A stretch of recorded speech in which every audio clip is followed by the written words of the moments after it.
Okay, good. Greetings, everybody. Thanks a lot for joining our webinar today. It's been a crazy week. At least for me, it was crazy, and even a crazier weekend.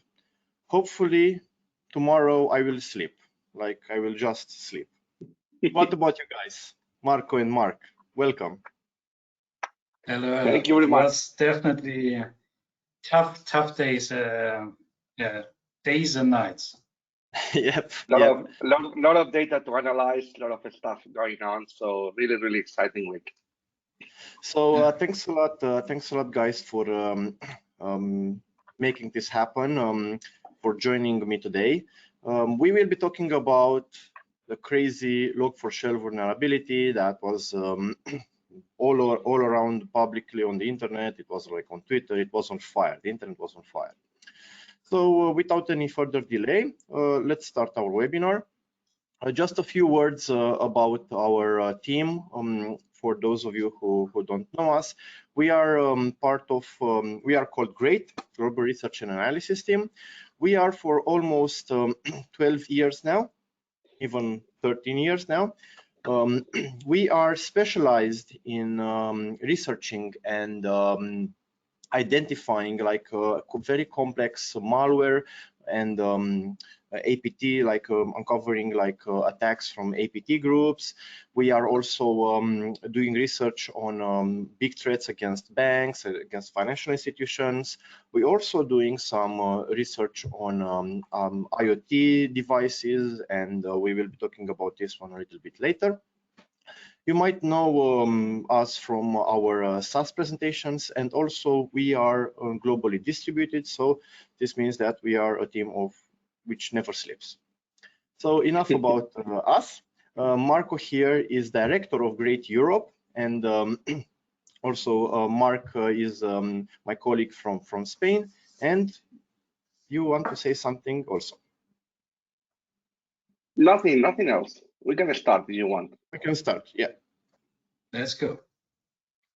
So first of all, this whole topic just started recently when on 9th of December, a security researcher posted on Twitter this tweet. It's a screenshot of the archived version because the original tweet is not longer available anymore, about a remote code execution vulnerability found in a special module. So with this tweet, basically everything started what we've seen over the past days. Next. So a brief summary, very short. It was on 9th of December, quickly after the CVE was created. It was registered as a critical vulnerability because the abilities are huge. Remote code execution is very severe. There was POC code already available. And just imagine some few points I mentioned here in red especially, that the basic attack vector is not completely new, so just a few days, but the initial idea was already presented at Black Hat in 2016. And originally, like this whole module we're talking about, this log4j version 2, was released like the first version more than 7 years ago.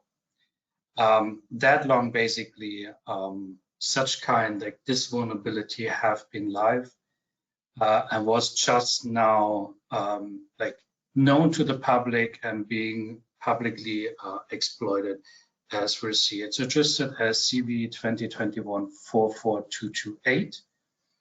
The fixed version is in 2.16. The last version, as you can see on the slide, 2.14.1.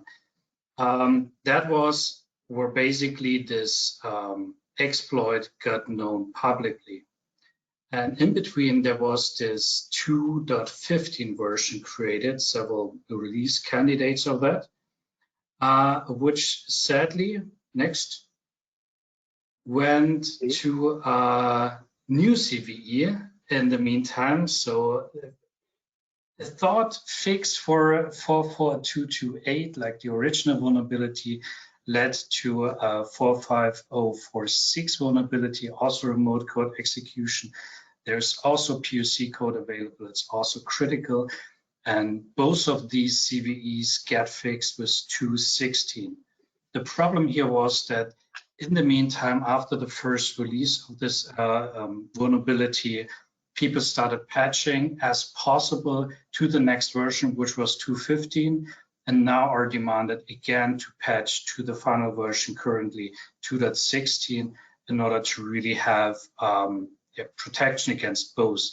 The 2.15 also doesn't fully help against the original vulnerability, so the fix didn't fully work. Next. And just to get everybody on the same base, to explain it, that you know what we're talking about.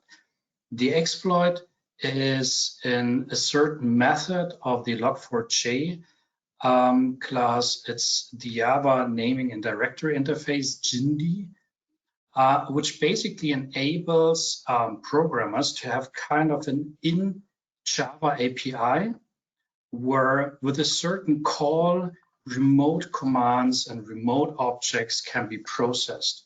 So you can specify from a remote database, naming interface like LDAP, DNS, and so on. You can transmit an object and you get back the processed object. So the theory behind is quite simple. It's a very functional and nice method, basically what they introduced, because it makes it very flexible and modular programming abilities in terms of like logging what this class is specifically for. But the problem here on the other side, of course, is just imagine you just have this one call, and if it gets executed, you specify the protocol and the destination, and then what object gets executed. And this is exactly the problem what we're seeing here. And Mark will just dig into that. Before we go into it, just a quick note from my side. Throughout this whole investigation over the past weeks, past days and nights, where we're digging through the data, through the attack vectors, we've seen on our honeypot sensors a lot of noise also, which is really a bad sign. So besides the real malicious attackers dropping malware, trying to really infect systems, we have other entities creating a lot of noise. They're referring themselves as IT security researchers, but they're really making our life hard. And it's really difficult to cope with all of that stuff. Like to differentiate, whereas like the infection methods and what is like pen testing style of scanning methods. Up to you, Mark. Yeah, thank you very much, Marco. So I really like what you said about this scanner thing, because at the end we are doing this investigation and we are, digging into the IPs, whatever, and then we find out that this remote scanner just creating noise, and this, it's painful for the people that we do research. So basically, telling about this whole history about log4j vulnerability exploitation, what we could see on our logs, digging our honeypots and sensors, was the thing that the attacker started to, with this GNDI protocol and then the URL, whatever. But then we started to spot how the attackers started to apply obfuscation and different methods to exploit this vulnerability, because in fact it's super easy to do it, and that's why this vulnerability also has a high score, right? I mean, at the end they can inject this payload in whatever of the fields of a request, either at the user agent, either the referrer, whatever. They can inject whatever they want, and that's why this score is so high, and that's why we have to be really aware of it. And basically, all the people that started to say how we can defend in front of this, basically the attackers, what they wanted to do is apply this obfuscation, and another thing is in order to bypass this thing. Matching that we were all the people doing in order to detect this attack in our perimeters. But we can see here on the URLs that we brought as an example, really cool stuff that we could observe. Like, for example, the thing, if we take a look on the, for example, on the line 1, 2, 3, 4, 5, 6 line, when the attacker are trying to exfiltrate environment variables that are present on memory at that time. Imagine an application that has API keys from internal services, API keys for cloud providers, and then the attacker just has to call this environment variable in order to exfiltrate this data and then use it. And that's why we have to protect our cloud accounts with multi-factor authentication in order to avoid, more problems if our API keys are stolen. Then we could see also as well, like this lower stuff, uppercase, in order to bypass this string matching, but also this character replacement in order to bypass or try to bypass web application firewalls that are present on applications.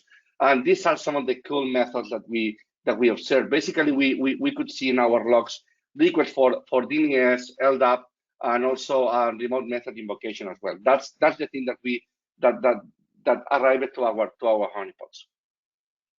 Continue with this, what we can explain also is how this attack chain works, right? I mean, the thing starts with the attacker creating a request. As I said, they can include this request in any of the fields available in a HTTP request, and basically after this request arrives to the server, then the server will call out outside in order to guess a Java class name in order to be executed that is listening on the attacker side. When the connection arrives, basically the attacker can do several things. For example, execute a command remotely on the server, or also as well can create a malicious connection to the victim side. So execute a command, download additional payloads into the remote server, and that's some of the things that the attacker can do with this vulnerability. And at the end of the day, this GNDI library will execute any command that is that will arrive to the server, because at the end they are doing this evaluation and calling to the specific protocol that is called on the request. So let me show you some of the examples that we observe in our analysis. Here is an example about a request that arrived to our honeypots, and here we can see a base 64 encoding on the request. As I said, this is something that we started to observe not at the beginning, but after the first attempts in our honeypots, and this means that the attackers are trying to obfuscate some of the requests in order to bypass this string matching, in order to try to be not blocked by security solutions that are present on the victim side. And in this case, this base 64 command is translated to a curl and wget execution. It's like nice to see, because the attacker on this use case, specific use case, is trying to use either curl or wget in case some of them is not present on the server, and then executing with bash the script that is downloaded from the remote server in order to have a payload, a malicious payload, executed on the victim side. Another example, because we observed several different methods used in our honeypots. Again, it's a base 64 command execution, but on this case, the attacker is trying to execute like a bash script that will do several of more complex execution in our honeypots that lead to a crypto mining activities from a really well-known malware that is doing these activities for years. And we are talking about Kinsey malware that we will describe it later. Another interesting or the third scenario that we wanted to showcase in the presentation is the thing about the reverse shell that was executed in our server, and then we saw how the attacker was connected to our infrastructure in order to perform like criminal activities. And one of the things that we could observe is the execution of XMRIG malware that is used to do crypto mining on server. We want to highlight one of the things that we observe in this execution, and it's the thing of the flag --donate level 1. That this means that the authors of the tool, are getting part of the profit of the crypto mining activity that the attackers are doing. And this is like curious because at the end of the day, XMRIG is open source software. You can download, compile it, and you can disable this. And we usually, when we see this malware, we usually see this flag enabled, because at the end of the day, the criminals, they want to get all the profit that they are doing using this type of software. So basically, the attacker that was doing this, he just used the default mode, and this means that it's probably not an experienced criminal that are doing this type of attacks, exploiting this log4j vulnerability. We wanted to bring into the table one of the malware that we observe being deployed in our infrastructure, and it's Kinsey malware. Kinsey malware is one of the malware that is used to do criminal crypto mining activities on compromised remote servers. And one of the things that is cool about it is this is an SH script that is deployed into the server that will download an ELF payload into the server to be executed. And as we can see on the image in the left, basically this malware will be installed as service in the system.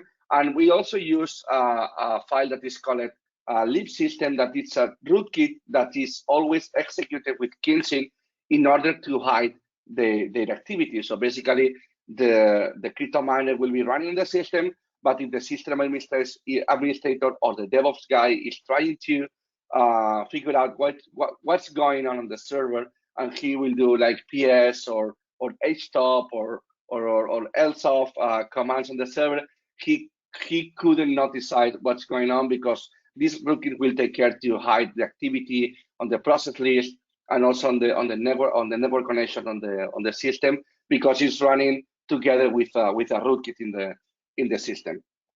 Then taking a look on the IPs that arrived to our server, we decided to have like a whole list of malware families that are related to the infrastructure that the malicious infrastructure that are launching these log4j exploitation attempts. And basically, we could observe like different type of malware, like coin miners, like Kronos banking malware, a smoke loader, that it's a malware that we download additional payloads into the system, Quasar, the Kinsey malware that we spoke. A lot of Tor exit nodes as well were observed during these attacks, but also malware like Asinrat, Formbook, Mirai, Consari, ransomware, SystemVC. As you can spot, it's like malware that is observed that nothing has to do with this campaign specifically, but we could observe related activity about the IPs that were used in order to launch these attacks over our honeypot network, basically.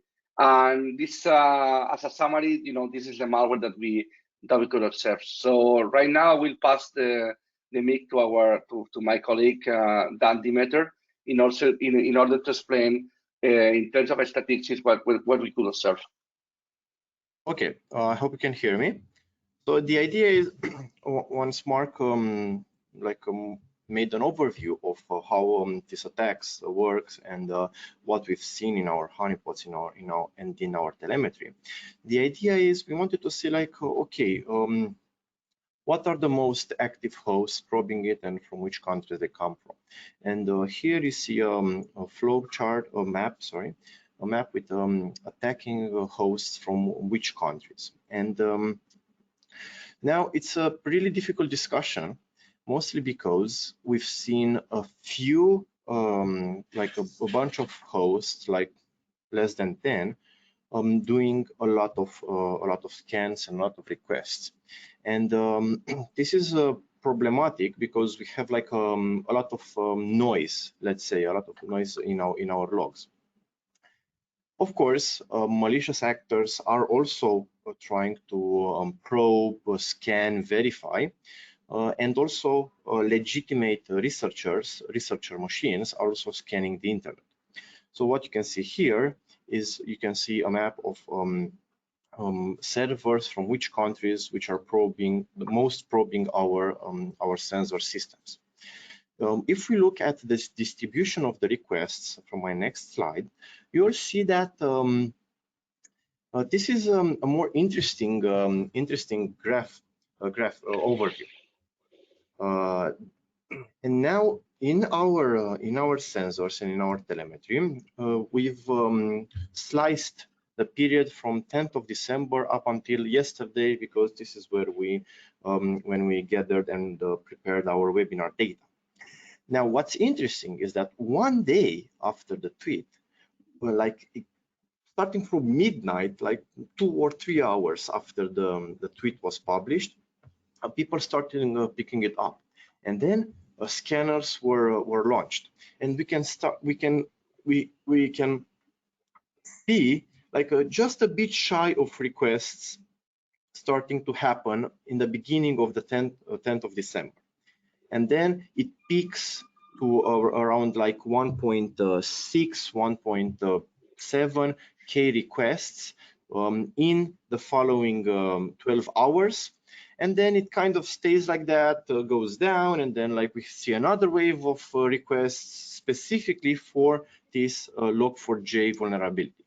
And now it's like a really problematic, or like it's a really interesting debate. How do you identify those requests? Because there are like a lot of obfuscation techniques that Marco presented, and we can also discuss later during the Q&A session. And I see like we have some questions about these ones as well.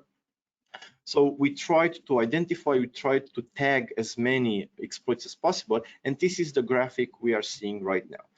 Currently, we don't see a huge burst of activity that we've seen in the past days, but the scans are still going on. And as Mark said, the scans and the threat actors will actually try to exploit this vulnerability for the upcoming, in my personal opinion, upcoming months. Mm-hmm.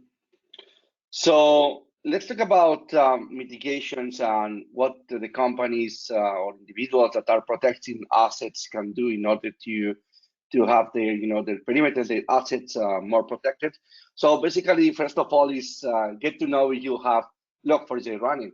I mean, that's maybe like silly, but at least you have to know if some of your components are, because we know some histories about it, that some people was like, oh, I didn't know that I was using log4j component because I was using, Magento, but this Magento is running Elasticsearch in backend.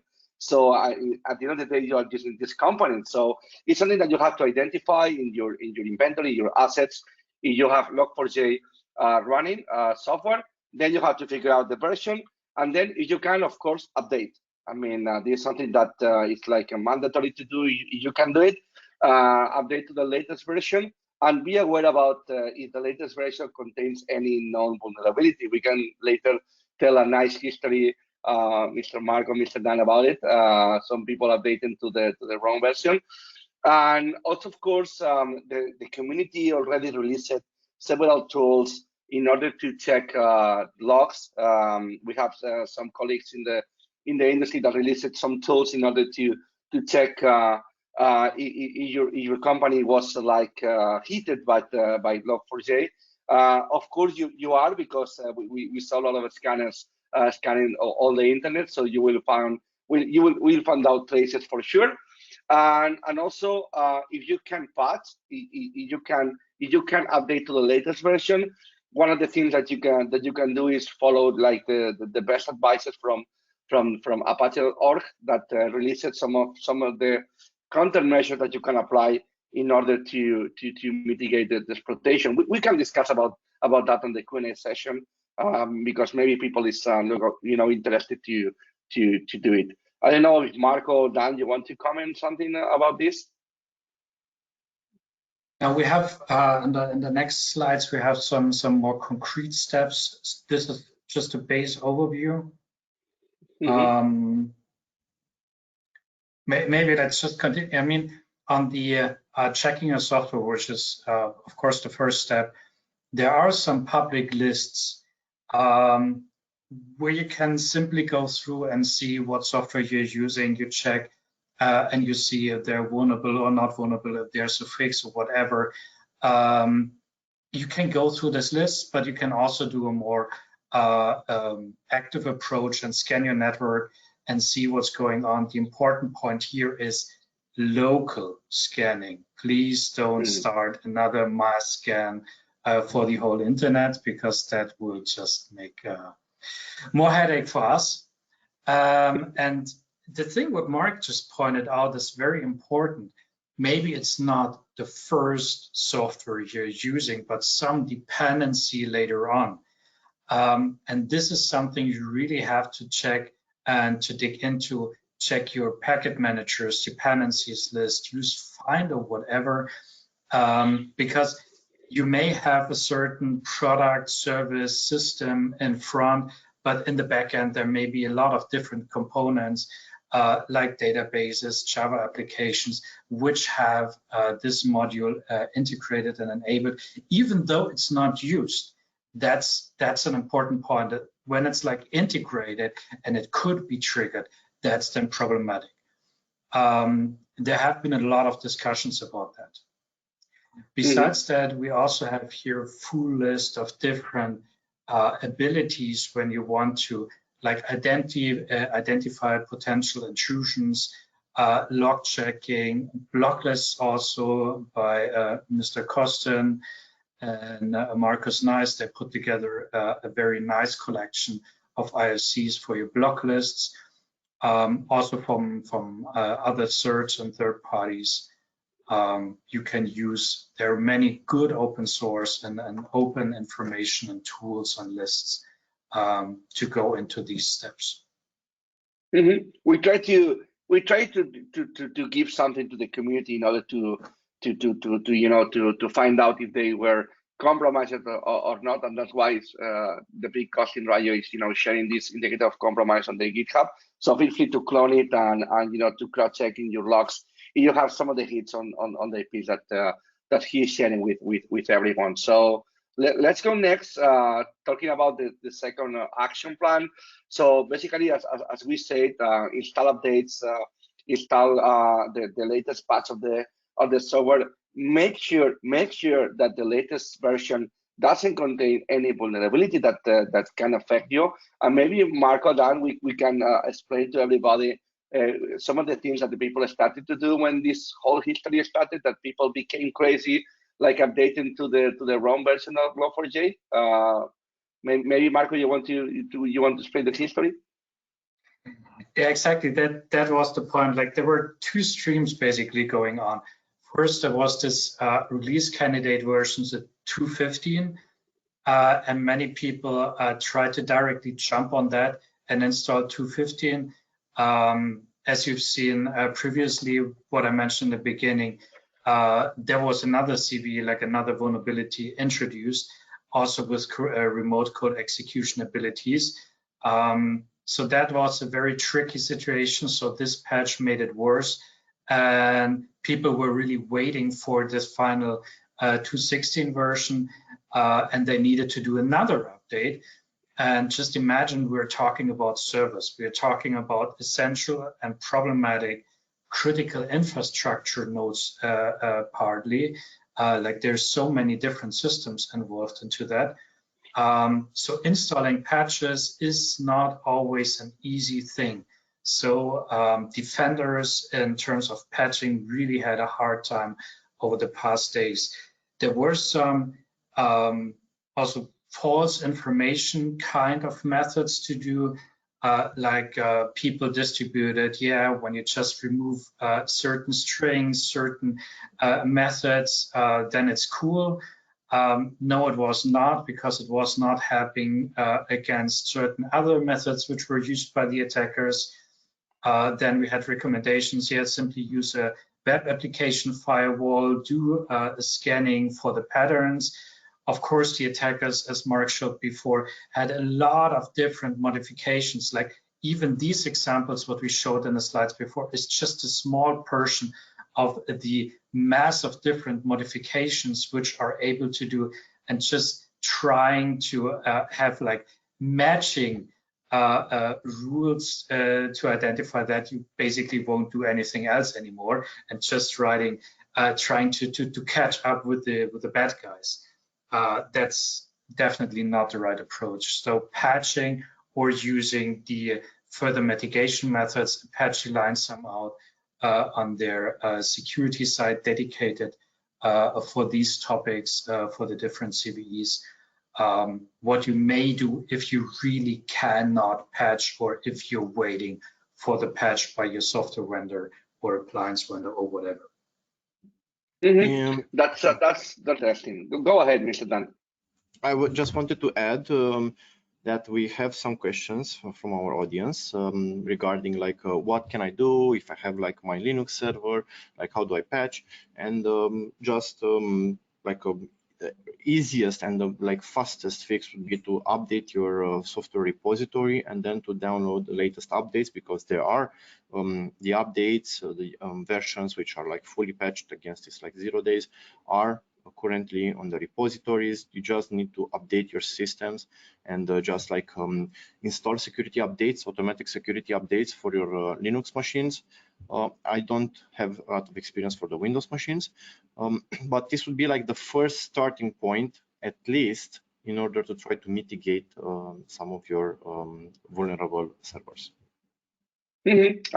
Absolutely, and you know, defense is like a strategy. You know, when something occurs, instead of like running away and trying to do all the things that people is publishing, it's better to know how this is protection technique is affecting my assets, or how can I do in order to protect myself.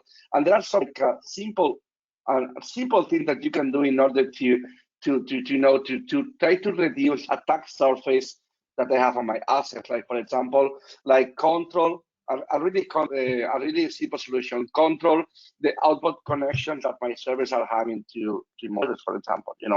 I mean, this is something that we can do in order to reduce this attack surface, or have in place a web application firewall in order to mitigate some of the really simple attacks arriving to my perimeter.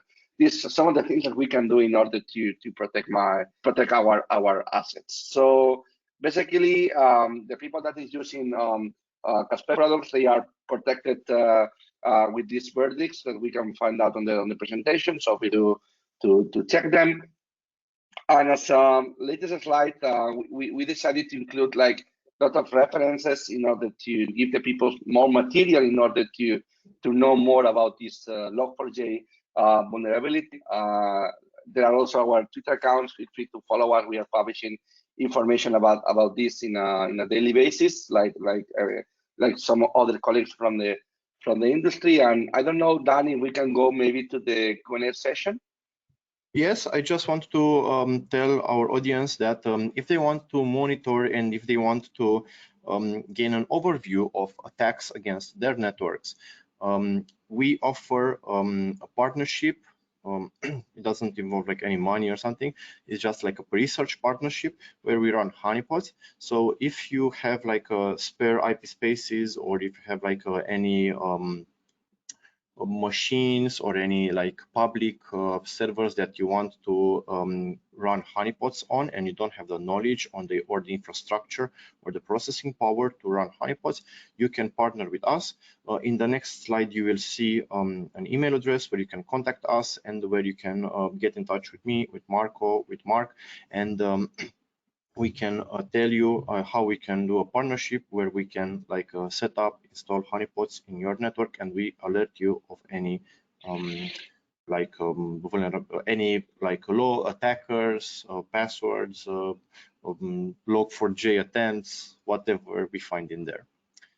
And one question, Mr. Dan, maybe to give some insight to the people, because thanks to our honeypot sensor, we were able to see like a lot of, as Marcos, a really big portion of attacks that were using this log4j vulnerability exploitation.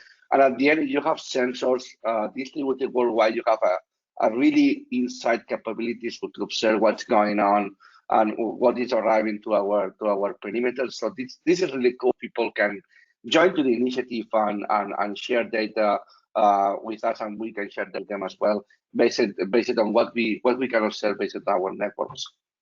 And thanks a lot to our partners who are already part of this project, who are actually contributing and like helping us do some research, and also they protected also their networks.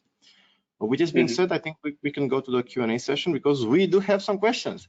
This is my favorite part of the webinars. We have like questions, like a lot of them. Nice. We don't want to stay like a lot with this webinar, but I would like just to like answer a really like easy, like let's say like easy questions. So one of our listeners is asking if the webinar will be available, and if they can share it with their co-workers. And the answer is yes. It will be recorded. You just need to register on securities.com. You will see it under webinars. It's going to be there. And also everybody who registered for this webinar, like basically everybody who is here right now, you will receive a link with the recording. So don't worry, you can share it with your colleagues as well.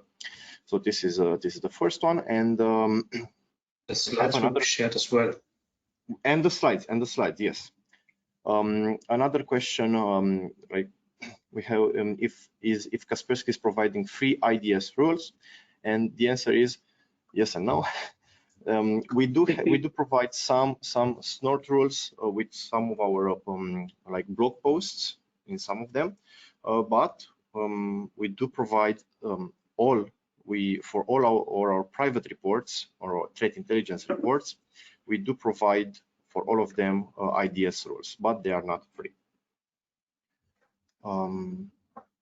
Okay, and I have then I have a cluster of questions for Mark and Marco.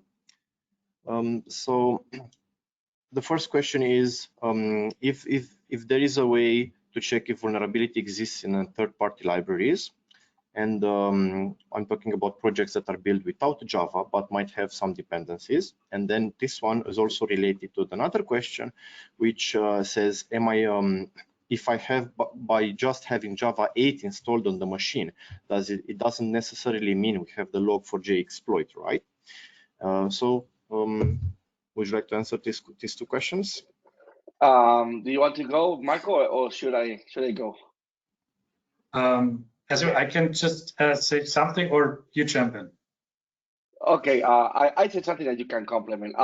So basically, what we can recommend to the companies is to implement DevSecOps, process in the companies in order to check, which software we are running, which library we have. There are several like methods to do it.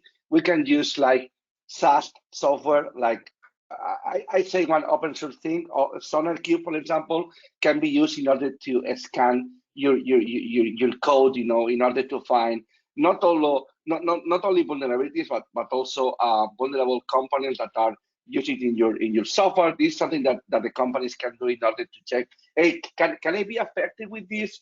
Then if you are like familiar with malware analysis, you can create your YARA rule in order to check your software as well, like your whole scan in your code in order to find out like endpoints or entry points that maybe are vulnerable or not to this vulnerability. This is something that the companies can apply from themselves. Yeah. To the other question, just by installing Java doesn't mean that you also have the module, because that's a dependency and integration into certain software.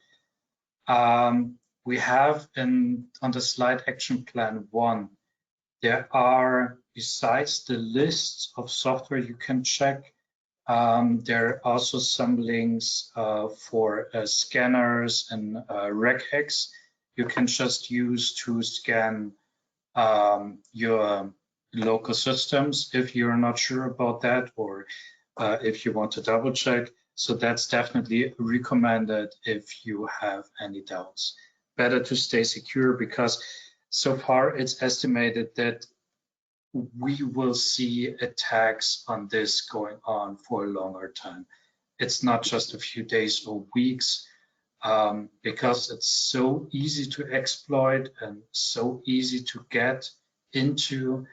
And yeah, we will likely see this going on for quite some time. So patch, please patch. Okay. We have a cluster of questions regarding like Java installation and log4j installation. So one user is asking us if am I vulnerable if I have Java installed on my server or end user devices? And the other question is log4j effective against log4j vulnerability effective even if Java is disabled? And I would like to answer those questions. The idea is that the vulnerability, if you don't have 2.16, log4j is vulnerable everywhere whenever there is a log file which has this malicious format that we presented before. So it can be on your web server, or it can be like this vulnerability in let's say backend server which is not directly connected to the internet, but it's processing some logs. And then if you have like a vulnerable log4j like library in there, the library will parse the malicious log, and then it will trigger the vulnerability. It will load the remote code execution. So it's a matter of like wherever there is a log, malicious log like the one we presented before, then if you have like this log4j library installed, then it will trigger if you don't have it updated. So if answering if log4j is effective even if Java is disabled, I don't know exactly how to answer this one, mostly because log4j is a Java library. So it's the vulnerability is not in Java itself, but it's in the library. If the library is being loaded, is being like used by a Java application, then you are vulnerable.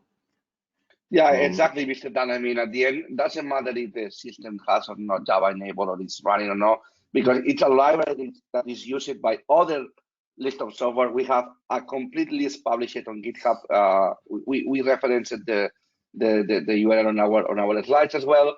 There are a lot of companies that are using this nice library in order to enrich their logs, and that's why this vulnerability has a huge impact worldwide, basically. Okay. We have like 2 more questions, really interesting ones.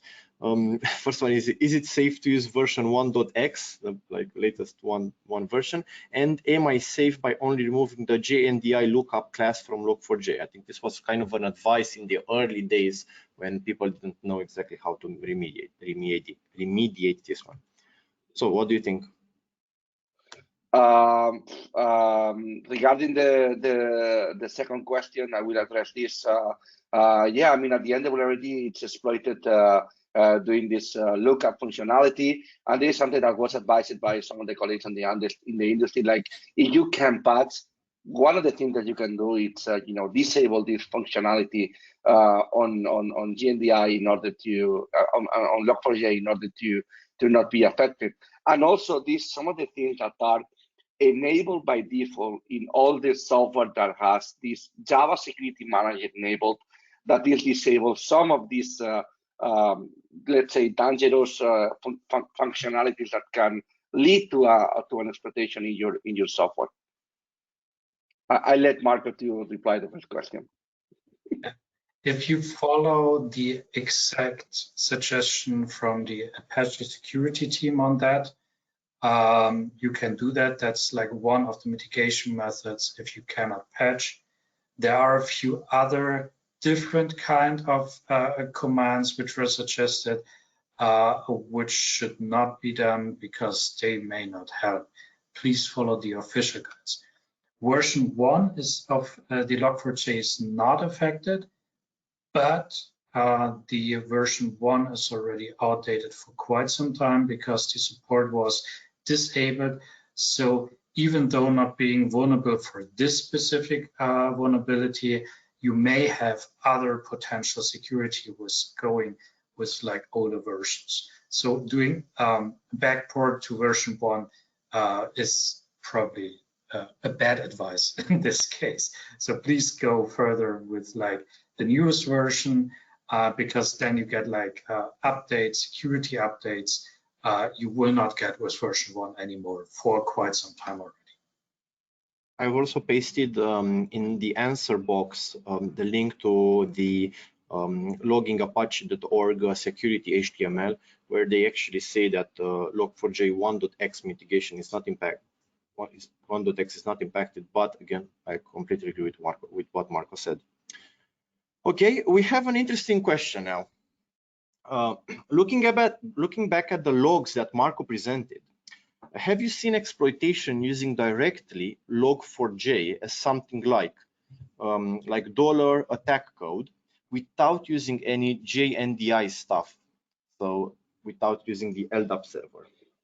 I don't think we spot any of these. What we mostly see on the logs is like this character replacement in order to not use this, open parentheses, whatever, GNDI execution. But the word GNDI was present, I guess, correct me, Marco, if I'm wrong, in all the exploitation attempts, because at the end, is the string parameter that log4j is waiting on the connection in order to evaluate, this string thing to execute or to call out the internal service in order to enrich the logs.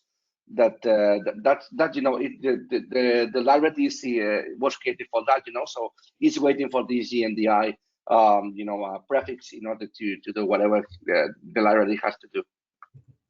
Okay. Yeah. The thing is, you have certain obfuscation methods, so don't mix this up. Even though it does not start with like this dollar curly brace and then a GNDI, it may be like obfuscated later on. Then you usually have like longer strings, you have settings of environment and so on. So it may not be like the first term, but it's obfuscated. So it's like seen and parsed as the first. And if that's true, then it's an exploitation attempt. Following on what Marco said, we have another question, interesting as well, which says, when using the base64 method, is an LDAP server still required? Depending on the protocol that is used. I mean, as we explained, that the attacker can use DNS, LDAP, remote invoke method. So it depends on the protocol that is using. One of the vectors is to set up a fake LDAP server in order to serve this Java malicious class name in order to execute a command or to deliver a payload in the remote server. But this will depend on the attack vector that the attacker is doing. One important thing here to add, just from my side, we're not talking only about LDAP, even though most of the attacks we've seen are based on LDAP as set protocol.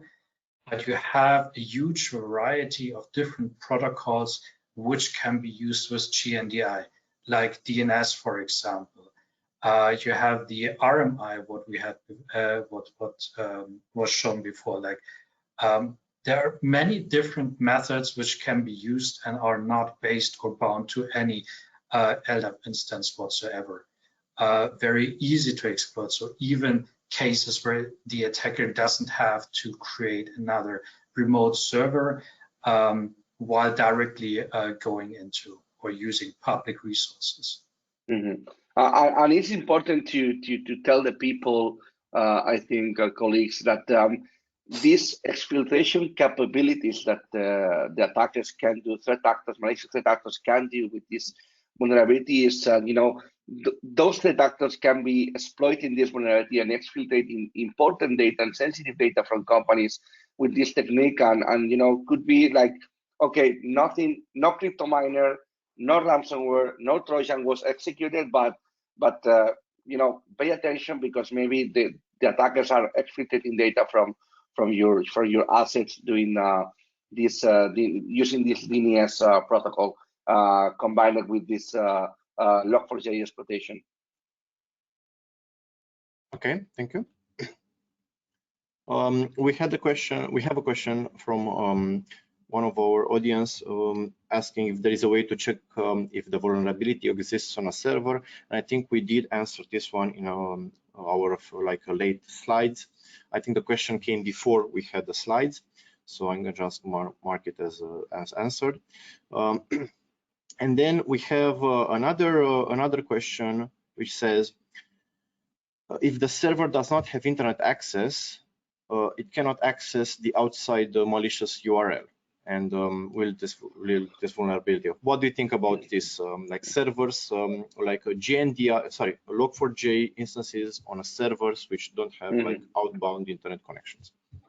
That's an interesting question, and you know, as I said before, defense is a strategy. You know, I mean, at the end of the day, it doesn't matter that doesn't matter that your server doesn't have internet connection at all, because imagine that the attacker compromised another server from your organization, and then those servers have PCV, you know, and we can take advantage of this present vulnerability in order to exploit the server that theoretically doesn't have internet connection to outside. It's not the first time that we observe like air gap environments affected by attackers, and this is not impossible. You know, I mean, attackers are creative.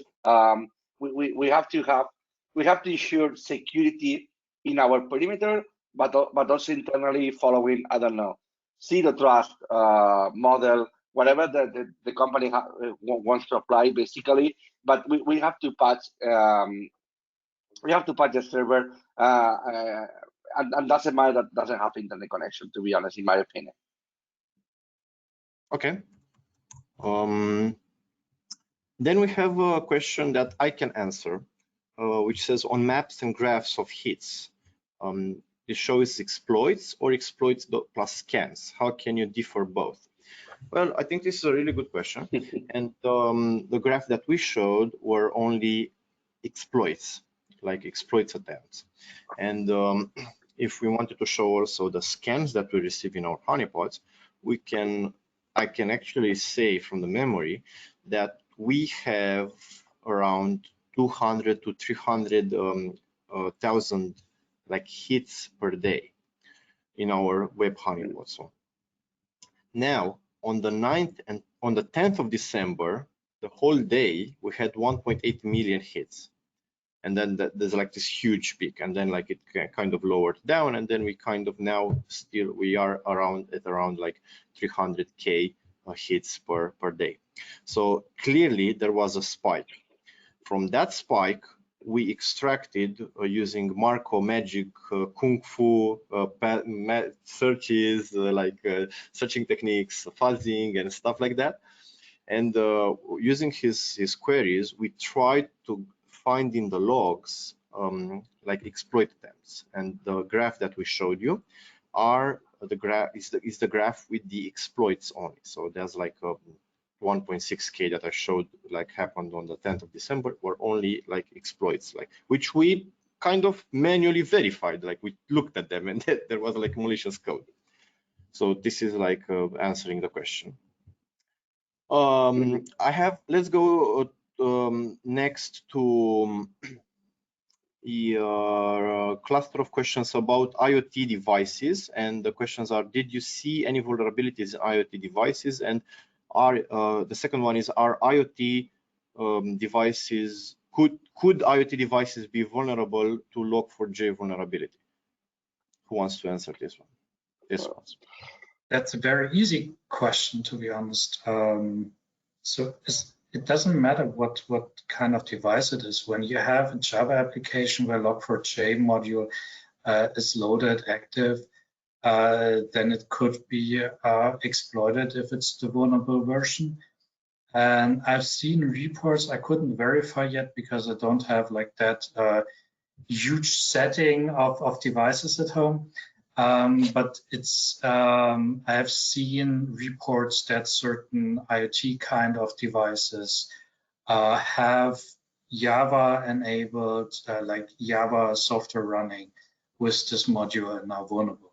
Certain types of cameras, certain types of printing devices, and so on. There may be way more. I didn't step through the whole list, to be honest, yet, because it's sometimes not easy to identify what's an appliance or an IT device, or what is like common software you've regularly running on a server. But of course, and that's also a huge problem. What happens to the devices where you cannot easily go and install the patch? Therefore, the different mitigation variations we showed, and also the lists you can check up, and the abilities to check logs on host base, network base, to scan through your hosts. That's essential. You have to be aware and know what's going on. If you don't have an inventory yet already with all the dependencies, now it's the time to go into and check to protect against this specific vulnerability, where it's really recommended, highly recommended. And IoT devices are, a really important thing at the end of the day, because the major distributed denial of services attacks from the latest times were by compromised IoT devices. So it's something like people, in case they can and they are, owners of IoT network, please, as Marco said, patch, in case you can do it. Okay. This one touches another question that we received from one of our listeners, which says that, asks us if I want to see a webinar showing me how to prevent this vulnerability with Kaspersky products, because it's too hard to consider patching all the applications in a short time. Now, like, I feel the struggle, and I know like how it is like to have like a fleet of like web servers, and you need like to have like proper patch management, etc. like that. If you have Kaspersky installed on all of your servers, we have detections, and I would suggest that you could contact your local support team, and they can advise on how to at least try to protect your servers until you will be able to update your log4j instance, which is the like 100% like recommendation, and there's no other way. Like, please update your log4j library. Also, Mr. Dan, yep. Mr. Dan, I want to say that for customers that are part of our threat intelligence report, we released a report with rules in order to detect this protection attempt, and also Java rules in order to scan your whole network in order to find out exploitation attempts as well, and also like a detailed report about how this campaign went on, and which visibility we have based on our telemetry. Yep. This is part of our threat intelligence portfolio. It's a private service, that we offer to our customers, and we have like more inside information, insights and information. Mostly what we've said here, because we wanted to share with our audience, we share with the public that our findings and our insight. Okay, we have time for 3 more questions, and I would like to thank 2 of our users who pasted in the questions chat, but we will be creating a blog post with all the questions and the answers. We have 2 users who mentioned that in case you're using version 1.x, you must be aware that if you're using JMS Pender library, it can be vulnerable. So there's a link to the vulnerability. So be careful. You need to see what kind of dependencies you're using. And another user linked us the GitHub repository with a tool to check to scan for vulnerable log4j libraries. We will be adding those ones in the blog post. So thanks a lot. And then we have 2 more questions. One it's interesting, which I would like to answer, and it says that I see a lot of connections on my RMI port, remote method invocation port, on port 1099,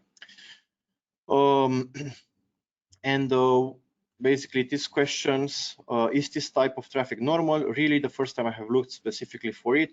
And from my point of view, if you don't specifically use like RMI on this port 1099, it means that maybe an attacker who was like hitting those log4j vulnerable libraries used your IP address, and it's like initiating a lot of requests and a lot of connections to your IP and that port.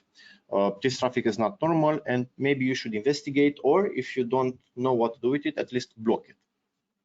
Mm-hmm. And then we have the final question, and I think that's an interesting debate if you want to do it like really fast. Based on the public information and on the internet, how long ago the first attack happened about this vulnerability? I think this question also like was bound to have to like receive. We were like expecting this question. What do you think, guys? That's an interesting question, and the answer, I guess, will depend on the visibility that you have, you know, based on the assets or the system that you have that are collecting logs. You know, several let's say companies in the industry publish it like this: the attack started this day, the attack started this other day. So guys, I guess it will depend on the visibility that you have.